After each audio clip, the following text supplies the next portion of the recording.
কলার পাতায় মাছ ভাজা করার জন্য আমি ফার্স্টে একটা কলার পাতাকে কেটে নিচ্ছি। তো দেখো আমি কলার পাতাটা আমাদের গাছ থেকেই কেটে নিলাম।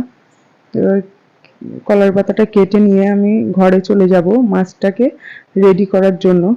তো দেখো আমি মাছটাকে রেডি করবো, তো মশলা দেবো ওই রসুন, সর্ষে, কাঁচা লঙ্কা, শুকনো লঙ্কা, আমি ওইগুলোকে বেটে নিয়েছি। আর মাছের মধ্যে দেখো লবণ হলুদ দিয়ে দিলাম, আর দেবো একটু অল্প লঙ্কার গুঁড়ো, আর যে বাটা মশলাটা ছিল সেটা দিয়ে দেবো, ওই যে কাঁচা লঙ্কা, সর্ষে, এগুলো।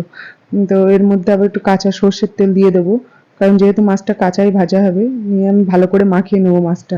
মেখে আমি ০.৫ ঘন্টার জন্য রেখে দিয়েছিলাম। এবার কলার পাতায় একটু তেল লাগিয়ে মাছগুলোকে আমি ভালো করে সাজিয়ে দিলাম, আর যে মশলাটা ছিল এক্সট্রা তাতে কিছুটা আলু মাখিয়ে আমি এর ভিতরে দিয়ে দিলাম। এবার আমি কলার পাতাটাকে কড়াইয়ের মধ্যে দিয়ে দেবো। দেখো আমি কড়াইয়ের মধ্যে দিয়ে দিয়েছি। এবার আমি আরেকটা কলার পাতা দিয়ে এটাকে ঢেকে দিলাম। এবার মাছটা দেখো আমার হয়ে গেছে, পুরোটা হয়নি। তো আমি নামিয়ে আর এক পিঠ উল্টিয়ে আবার দিলাম কড়াইতে। তো